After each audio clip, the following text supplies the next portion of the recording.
अस्सलाम वालेकुम नाज़रीन, उम्मीद है आप जहाँ भी होंगे खैरियत से होंगे।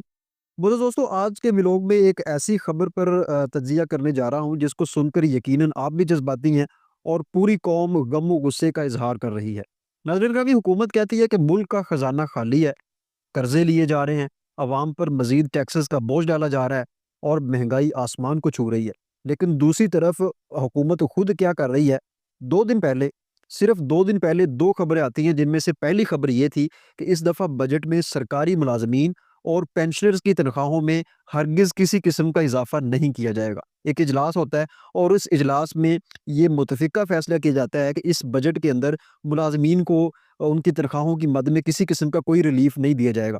जबकि दूसरी खबर, सेम खबर ये थी कि वफ़ाकी काबीना ने अपने वज़राए मुमलकत की तनख्वाहों में 188% तक इज़ाफ़े की मंज़ूरी दे दी है। यानी कि इस इज़ाफ़े के मुताबिक अब तमाम वज़राए मुमलकत और उनके मशीरों की तनख्वाह 5,19,000 रुपए होगी। ये तनख्वाह पहले 1 लाख से कुछ ज़्यादा थी, लेकिन अब 188% इज़ाफ़े के साथ इस तनख्वाह में 5,19,000 रुपए ये मुकर्रर हुई है और इसमें कम से कम 4 लाख से ज़ायद रुपयों का जो है वो इज़ाफ़ा हुआ है।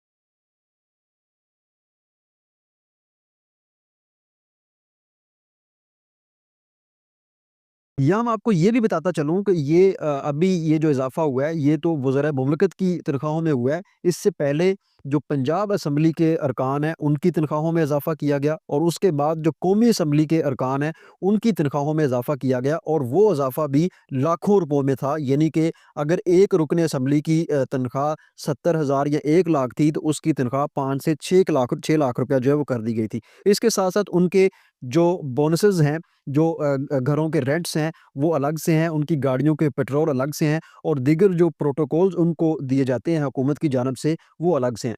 लेकिन यहाँ सवाल ये है कि यहाँ गरीब आदमी 2 वक़्त की रोटी पूरी नहीं कर पा रहा। बिजली, गैस और पेट्रोल के बिल देखकर लोग परेशान हैं।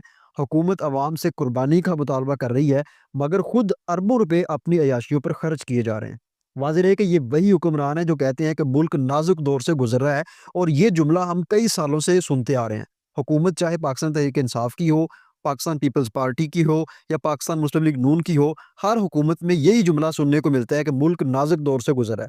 जबकि हमारे वज़ीर-ए-आज़म साहब मौजूदा जो शहबाज शरीफ साहब हैं, उन्होंने हल्फ़ लेते वक़्त सादगी अपनाने का ऐलान किया था और कहा था कि हम अपने तमाम तर मामलात में सादगी अपनाएँगे, अपने प्रोटोकॉल्स को कम करेंगे और कुर्बानी देकर इस मुल्क को बचाएँगे। लेकिन किसने कितनी सादगी अपनाई, ये किसी से कोई ढकी-छुपी बात नहीं है। दोस्तों, यहाँ दूसरा अहम तरीन नुकता पाकिस्तान तहरीक-ए-इंसाफ है, जो हर वक़्त इस हुकूमत पर तनकीद करती नज़र आती है और खुद को गरीब की हामी जमात के तौर पर पेश करती है।